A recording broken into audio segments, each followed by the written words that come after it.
So, gentlemen, today is the day where we get to enjoy the annual John Schmick Servant Leader Symposium. And my job is very simple. It's to introduce Michael Rouse, who's going to be familiar to most of you. And Mr. Rouse established the John Schmick Servant Leader Symposium a few years ago in honor of Mr. Schmick's retirement. And every year we, through his efforts, bring in a guest speaker to share his wisdom and some insights and experiences with us, and that's exactly what we'll do today. So let me introduce Michael Rouse, who will introduce our speaker. Mr. Rouse is President and Executive Director and co-founder of ESF Incorporated and oversees all the camp operations. He created camp programs at various schools, including Gilman, where it's been running for 20 years now, is that right? 21 years.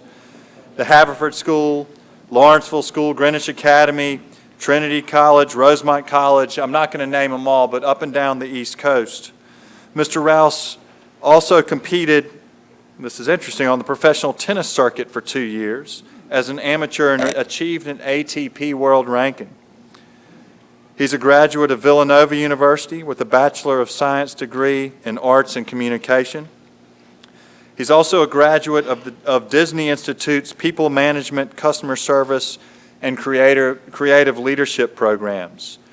Mr. Rouse is a member of the YPO and holds a black belt in Tang Soo Do Karate, so I won't mess with him after I introduce him up here.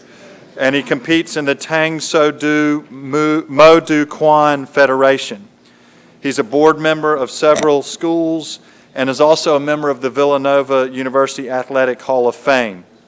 And he has a very simple goal for ESF and why he started it to begin with, and that is for every camper to have a camp experience that they will remember for a lifetime. So gentlemen, not just because of the ESF program and what that offers a lot of students, but because he has made this symposium and these speakers who come to us possible, it is my pleasure, and I hope that you'll welcome back Mr. Michael Rouse.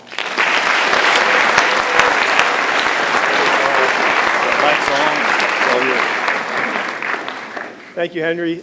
Really, it's an honor to be here today. This is a special moment for us because you're about to meet somebody I think is truly spectacular, who Greg Ackerman, my brother, myself, have gotten to know very well over the years, who really shaped, I think, a lot of our leadership in the direction that we're going as an organization. And this person you're about to meet, he actually asked me a question once, and I asked the whole audience. As a leader, and all of you are, whether you're at sports teams, arts programs, the show that is about to happen, or in your classroom, as a leader, are you a thermostat or a thermometer? I'll define what it means. The thermometer is somebody who reacts to the way the temperature is. If it's hot out, it's steaming hot. It rises. If it's super cold, it's frigid. You're cold. You react to the environment. The thermostat controls the environment. It's got the intelligence to actually, when it gets really hot, it automatically goes on and lowers the actual temperature to make it cooler. When it's super cold out, it gets warm. It switches on, it makes the environment warmer. So as a leader, I ask the question, are you a thermometer or are you a thermostat? Obviously, I think we want to go with the thermostat versus the thermometer because people who are very reactive in leadership positions, they usually lose that sense of control very quickly when somebody sees somebody flip out. And they're like, that's somebody who I do not want to be led by. When they see a leader who's very much in control, who's very much looking out for the best interests of people, they can control that environment. That is the type of leader that we all want to be. And this speaker that we have here today, Lieutenant General Marty Steele, is truly a master at this. He's led over 200,000 troops as a career Lieutenant General 3-star in the U.S. Marine Corps. He has run Officer Candidate School. He has been the general of Quantico. He has done 2 tours in Vietnam, 1 in the Gulf War. He is a legend in the U.S. Marine Corps. He has been featured in a book of one of 3 generals called The Boys of 67, who I believe one day will be a real movie. He is what we call a stud. He was a football player, played for the University of Arkansas. The list goes on. And I'd rather not take up the time to tell you all about his background because you're going to hear it. I want him to use every second that we've got today. So his most recent focus after retiring from the U.S. Marine Corps has been to really focus on the soldiers that are coming back from war. And we were talking in the car ride down that those soldiers have done 3-4 tours in the Middle East, in Afghanistan, in Iraq. It's been a tough road. And over 23 soldiers are committing suicide a day. That's his focus right now, to mitigate that number, that statistic. He's an amazing human being. Please join me in welcoming Lieutenant General Marty Steele.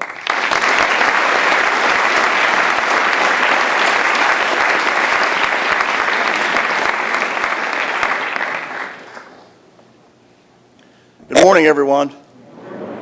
If at any time you can't hear me, please just raise your hand in the back.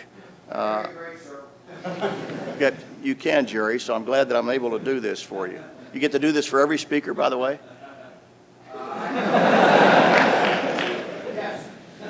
What started out so great for me, we went from hoodies to belts to get everybody back in battery here. I'm extremely impressed in this auditorium with the diversity that's in this room, with the attire that's in this room, and with the camaraderie just on the announcements that preceded my remarks today. So I want to thank Michael for his very kind introduction. I want to thank Headmaster Smythe for inviting me here today, but most importantly, I want to thank the faculty and staff and the students at Gilman for allowing me to be with you for this short period of time today. And I do have it, and I know that we have to stay on schedule, so I will, in fact, ensure that you get out of here on time. During my opportunity to speak to Headmaster Smythe and then the subsequent research that I've done on this magnificent school since 1897, I was struck by not only the opportunity that you all have to be carrying on in the legacy of those who have gone on in the past, but the privilege that you have to be able to come to school here. You are indeed fortunate and blessed to come to this place. When I look about the Gilman Five that Headmaster Smythe speaks to, honor, integrity, respect, humility, and excellence, those character traits that embody what this institution is all about and who you all are. When I look at your athletic programs, which are very much part of you developing into manhood, and the significance that athletics play as a part of Gilman School, no matter what the sport.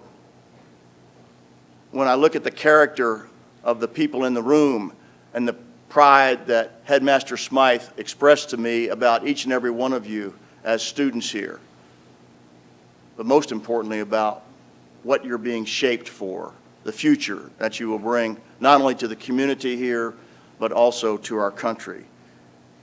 You are developing your bodies, your minds, and your spirits in a way that not very many people in this country today are afforded the same opportunity that you have been afforded.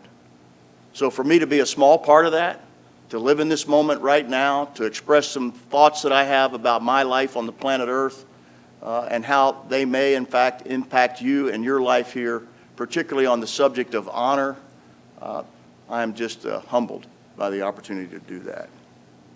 It was 50 years ago this year that I graduated from high school in Fayetteville, Arkansas. Although I was born in Philadelphia, Pennsylvania, I was raised in Fayetteville, Arkansas.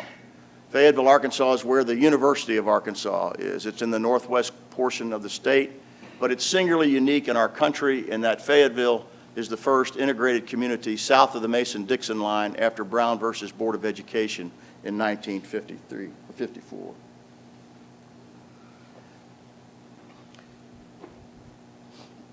We were a bastion of racial tolerance and love and respect for one another in a sea of racism, hatred, and bigotry that surrounded our community, surrounded our state, surrounded the country in the South in the most turbulent time that we've had since the Civil War on racial integration. I had urine and feces thrown on me when I was 13 years old because we had African American baseball players on my state championship baseball team. I was hung in effigy as the captain of my high school football team for being, I never used the word, N-lover, when we played our rival team when we were number 1 in the state of Arkansas and they were number 2. We played them on their field, and a young student with a hood, just like in the KKK, and a torch with a dummy from me hanging from a tree with my number on it, 44. And as we pulled into the parking lot, torched the dummy in gasoline. I can remember that football game, which Michael and Greg have had to listen to me before, and every play of that game, more than I can remember what I had for breakfast this morning. It was a powerful experience of growing up because we had tremendous leaders, our civic community leaders, our religious leaders, our coaches, and those who had gone before us, of the honor that we had to be members of Fayetteville High School, of the honor that we had to wear a uniform on an athletic field, of the honor that we had to represent ourselves and our community, to understand that we were different because we were standing up to all this racism and hatred and bigotry. That we were different in that everything that we did in the classroom had to reflect the character of our being, of who we were, and why we did what we did, and what we were going to do in our future lives because we understood honor. It's an abstract concept, honor. For many people, it's hard to understand.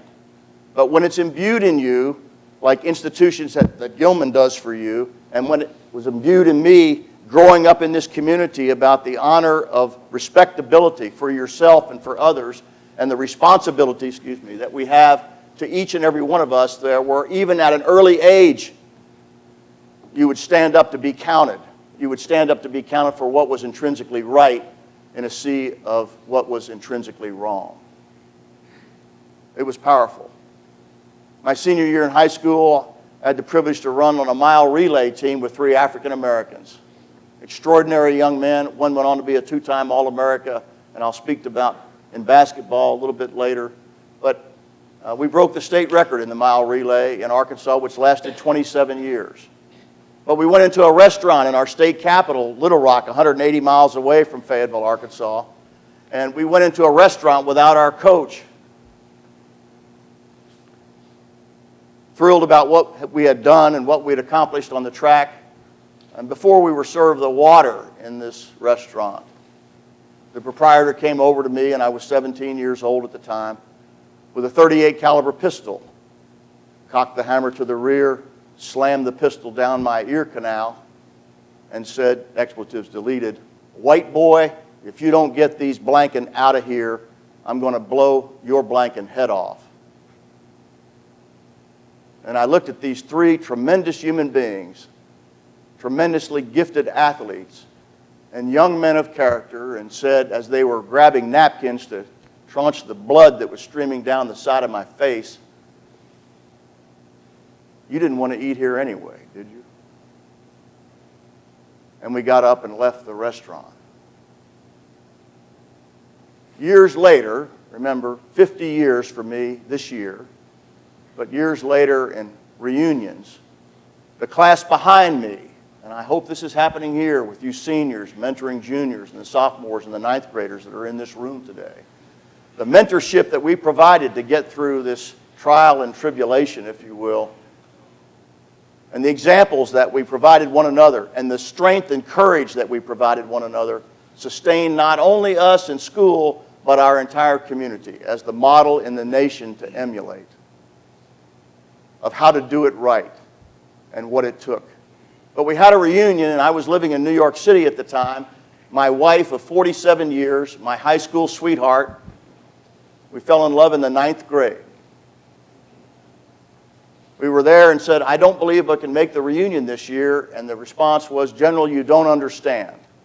It's the class behind you, the juniors and the sophomores, that will not have a reunion unless you and your class come to the reunion." so we can have all 3 classes from what you did as a senior for all of this. So we went.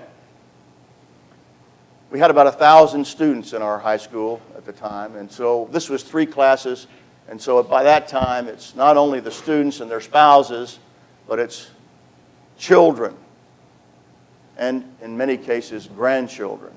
And we gathered in this big hotel ballroom type and had a reunion amongst ourselves, and I saw all these people.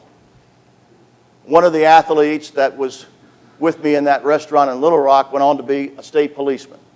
You could be an All-America in any sport in my high school, but you could not be all-district or all-state if you were black. If you went to the town that I said where I was hung in effigy, after 6 p.m., if you were black, you could be hung by the neck until dead, just because you showed up into the town in 1963.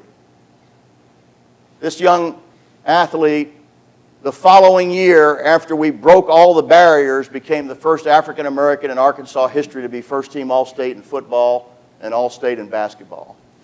And as a state policeman on a routine traffic stop outside of Little Rock, Arkansas, when he asked a man for a driver's license, this individual, a white supremacist, racist, who had come down from Idaho to kill a black cop in Arkansas, blew my friend's head off.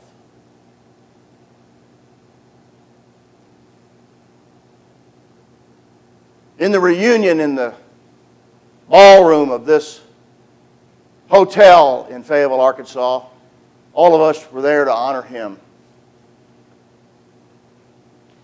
One of the other athletes, who was a city policeman in my hometown, had lost both his legs to diabetes, and he was on titanium splints from the knees down. When he walked into the room, he came up, threw his crutches down, and ambled over to me, tears streaming down his face as tears streamed down my face. And the first thing he said, and I hadn't seen him in over 30 years, was, "General, we didn't want to eat there anyway." What's happening here at Gilman with your character traits and the qualities that you're trying to pass on from the legacy before you and those generations, and what you're doing right here now will hold you for the rest of your life. Just as it has held me for 50 years. I was just back there. Today, we still have the #1 team in the state.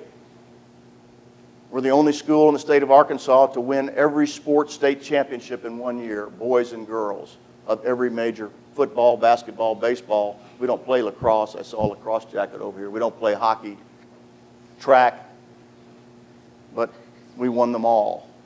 And it's because of the character traits that have been imbued in generations in my hometown about understanding the difference between winning and losing, understanding what competition is, understanding that in the classroom, your honor is what is going to enable you to be able to perform on an athletic field and to perform in life.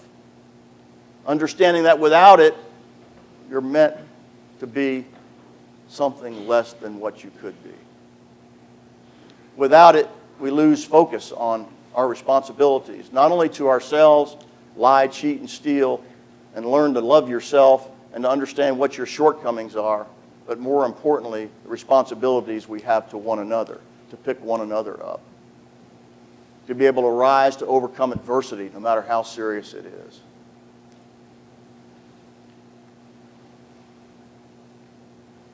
As a Marine, Michael mentioned I was at Quantico, Virginia, Officer Candidate School, and I want to share a vignette with you in regards to the lack of honor. We are training college graduates there to become the future leaders of the Marine Corps by becoming officers in the United States Marine Corps, the most significant warfighting organization that we have in our country. And I wish we were at peace, but we're not, because we've not matured enough to learn to love and respect one another throughout the world yet.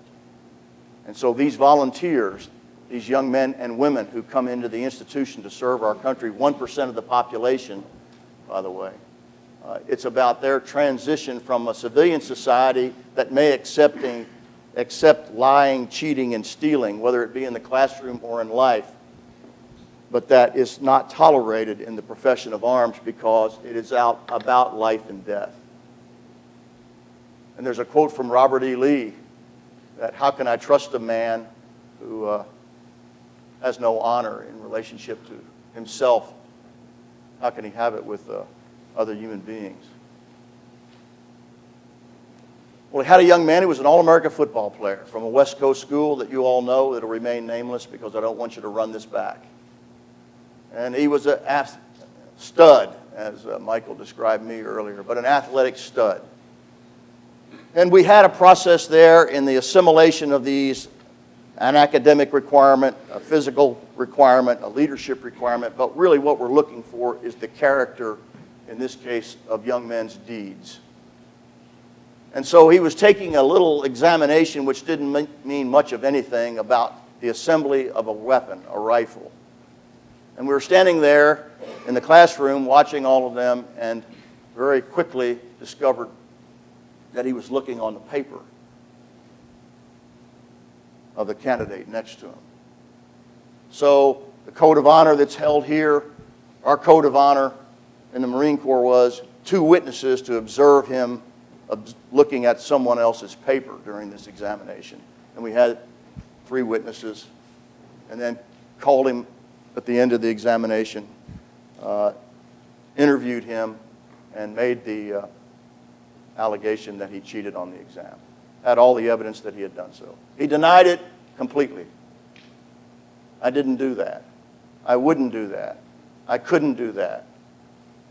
So by the time that it got to me, having witnessed him cheat also, he had made his case for his rationalization that he didn't cheat and was incapable of cheating. He had made his story up that it was so profound that anyone else would say, how can you accuse this man of cheating when he really is innocent? And listening to him tell the story over and over and over and over again, denying that he's culpable and that his honor had not been breached. And I finally kicked everybody out of the room, shut the door, and said, young man, the gig is up. This is your moment right now. This is the first day of the rest of your life. And you're not leaving this office until you come to grips with the honor that is required for you to express yourself, admit your guilt, and accept responsibility for what you've failed to do here. Because, as just in the case of General Lee, we can't have you in charge of young men and possibly women who go in harm's way to give their life to preserve our way of life in this country if you are a cheater. Stony silence. Minutes went by. A half an hour went by. I said, I'll bring in a chair. I'll bring in Coca-Colas and pizza. But you're not leaving until you come to the moment of truth. An hour went by. People came in, and I said, you need to relieve yourself to go to the restroom? No, sir, he said. Are you ready to speak about this? Sir, I've spoken about this. It's going to take a long time here, young man. At the end of 4 hours, he said, sir, I'm ready. I've been a cheater all of my life. I started in the 5th grade because by then I was a recognized athlete and I wanted to rise to the occasion on the athletic fields without paying the price in the classroom. I've had people doing my papers since the 5th grade. I've been cheating on every exam. I've cheated on all of my girlfriends in life. My whole life is a fraud. And it has been a fraud. I said, you became an All-America in college football. And he said, it wasn't worth the price because of what I've experienced today. I wish I hadn't been an All-America. I wish now that I would have been a man of honor growing up, a model to emulate. So I said, you'll be dismissed today, and you'll be able to go home, back to your home in California to start the rest of your life. He was dumbstruck and said, sir, I've never admitted this to anyone. You're not going to give me a second chance? You're not going to allow me to continue in the program? I promise you I will do well. And I said, you're having your second chance in life, but it won't be as an officer of Marines in the United States Marine Corps. You will go home. And here's an envelope with my name and address on it. I want you to wait 1 year, and write me a letter about what happened with the first day of the rest of your life after you come to grips with this. We removed everybody else from the area. He packed all of his gear. We had an escort take him to the bus to get him to the airport to fly back to the West Coast. 1 year later, in my mailbox was a letter thanking me for holding him accountable for the first time of his life. That he was going to grow up to be somebody because it was such a profound event that had such a profound impact on him that he knew now that he had finally come to grips with the responsibility he had as a man of honor. It's extraordinary what you're experiencing here right now. You're surrounded by a society that has tolerated lying, cheating, and stealing. You're surrounded by a society that is embellishing everything that they do in life, people, what they do in life. It's very difficult to be a person or a man of honor right now. No one said it was easy. The culture that you're in, just like what's happening here at Gilman, demands that of you. The culture that I was in, from a different perspective, demanded everything of us because we were fighting for the rights of individuals by our example. That shaped our whole community and subsequently shaped our state, and I believe humbly shaped our nation. But we always had to be looked at reflectively. What do we love about ourselves? What's wrong? What are the things we need to do to improve upon? How do we bond with one another to be able to do that?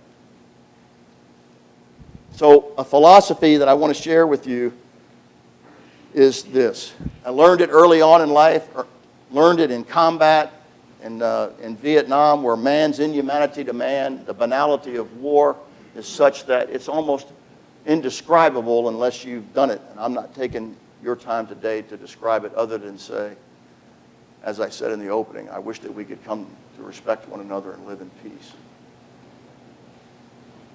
But the first is, while you're here, seize the day. We're in here for the next 10 or 15 minutes. Seize the day, every day of your life. You can't bring back yesterday or the mistakes that you made. You have no idea about tomorrow. It's in the moment right now. So the term carpe diem is not a bumper sticker to me. It's about the gift of life and what are you going to do with your life today? What are you going to do with the people around you? What are you going to do to say you're sorry to someone that you dissed yesterday, today? What are you going to do to come to someone to say, I've been wrong in my behavior towards you? What are you going to do, in fact, if you cheated on your last exam? What are you going to do to come to grips with it? And you can stop this right now if you have the moral courage to do so. So seize this day right now. Use this opportunity that we've all gathered here with somebody who came streaming in here from the outside at 68 years old to say, you can do it. You can do it. Second is bloom where you're planted. As I said, you are privileged to be able to go to this school. Privileged to have the faculty that you have here, the headmaster that you have, the care that they have to develop you as young men to be future leaders in our society. Bloom here. Don't think about what's next. Bloom right here, right now to develop your skills. Just like the young man, I don't know if he was the president of the student body or not, just watching him work the room and know everybody's name in here was phenomenal to me. But learn those skills. Bloom while you're here. Third, subordinate yourself to the task at hand. You're not bigger than Gilman. You're not bigger than Baltimore. I'm not bigger than the Marine Corps. You've got to subordinate yourself to the task. You have a task here to be able to learn. Critical thinking skills, writing skills, arts, athletics. Take advantage of that. Subordinate yourself to the task. Don't let your ego get bigger than you are. Don't let your mouth overload another anatomy part. Subordinate yourself to the task as you learn to love one another. and yourself. And fourth, and most importantly, seize off each other's strengths rather than attack each other's weaknesses. We're in a very competitive society here. I was in the most competitive organization for 35 years, 34 and a half years, the United States Marine Corps. And the one thing that we had to clearly understand to survive in battle was we had to seize off each other's strengths. And that undermining Polish jokes, the color of your skin, the zit on the end of your nose, all of that was in, we didn't tolerate that, because the next day you're going to be in a situation possibly where you're going to be relying on that person to risk his life for you. And this young man needs to know that I will give my life for him tomorrow. And I know that he will reciprocate and give his life for me tomorrow. It really is a binding brotherhood, and now sisterhood, because we're now putting women in harm's way too. But to seize off each other's strengths rather than attack each other's weaknesses will create conditions of honor that are not going to be quantifiable for you, because you're really going to learn what it is to love one another. I'd like to close with a story about, for me, my mentor and the most gifted young man I've ever been privileged to be around. I had left Vietnam at the age of 19, had an appointment to the United States Naval Academy, and they wanted me to play football and baseball. I had a contract with the St. Louis Cardinals to play baseball. I had all these opportunities. I was a good student in school. But anyway, I turned it down because I wanted to marry my wife, my high school sweetheart. You can't be married at the Naval Academy.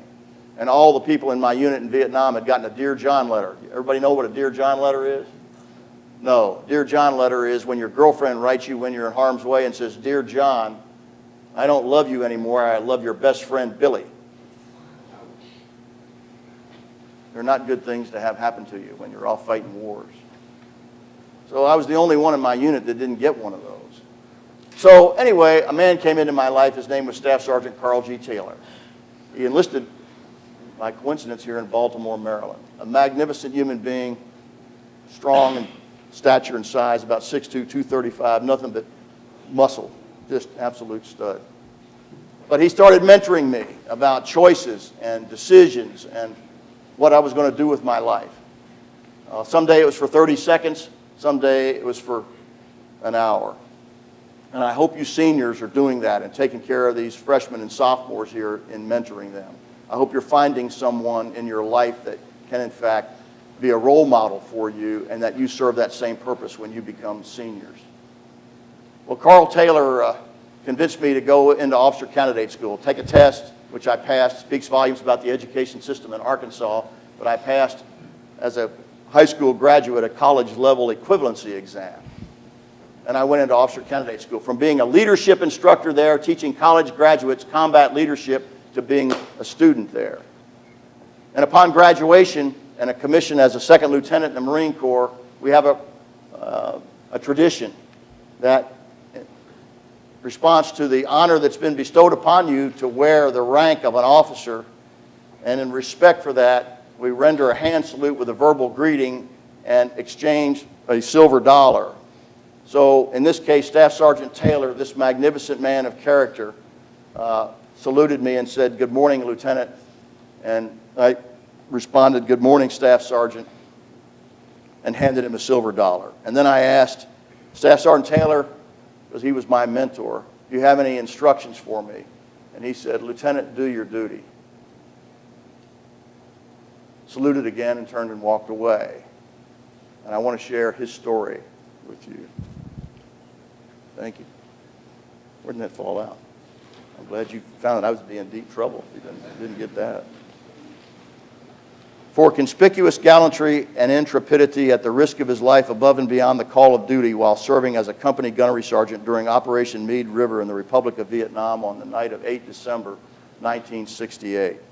Informed that the commander of the lead platoon had been mortally wounded when his unit was pinned down by a heavy volume of enemy fire, Staff Sergeant Taylor, along with another Marine, crawled forward to the beleaguered unit through a hail of hostile fire, shouted encouragement and instructions to the men, and deployed them to covered positions. With his companion, he then repeatedly maneuvered across an open area to rescue those Marines who were too seriously wounded to move by themselves. Upon learning that there were still other seriously wounded men lying in another open area in proximity to an enemy machine gun position, Staff Sergeant Taylor, accompanied by 4 comrades, led his men forward across the fire-swept terrain in an attempt to rescue the Marines. When his group was halted by devastating fire, he directed his companions to return to the company command post, whereupon he took his grenade launcher and, in full view of the enemy, charged across the open rice paddy towards the machine gun position, firing his weapon as he ran. Although wounded several times, he succeeded in reaching the machine gun bunker and silencing the fire from that sector moments before he was mortally wounded. Directly instrumental in saving the lives of several of his fellow Marines, Staff Sergeant Taylor, by his indomitable courage, inspiring leadership, and selfless dedication, upheld the highest traditions of the Marine Corps and of the United States Naval Service, and the President of the United States, in the name of the Congress, takes pride in presenting the Medal of Honor posthumously to Staff Sergeant Carl G. Taylor, United States Marine Corps, signed Richard Nixon. This is my hero. This is the man that inspires me every day. He died on 8 December 1968. I talk to him every night. It's the last conscious thought before I go to sleep. He's the first conscious thought when I get up in the morning for my spirituality and have my prayers, thinking about him. What he said to me in the last words, "Do your duty." I'm honored to be with you today. Have a mentor like this. I hope none of you ever have to go in harm's way. I hope you learn the character of what Gilman is all about and the qualities that they're expecting of their graduates from this school. That wherever you are in your journey right now, whatever demons you're dealing with, that you can in fact seize off each other's strengths to rise above it, to do what's intrinsically right. To speak to your instructors, to seek their counsel and guidance, to bond with one another, to tell your parents who may are trying to path the way so you don't have any adversarial situations in your life, that to get ahead you really have to make the great grades, that if you don't get to Harvard it's going to be the end of the world. That's all a bunch of nonsense. It's just not required in our lives today. It's being men of honor and character and being able to make a contribution because you get it. You get what this is all about.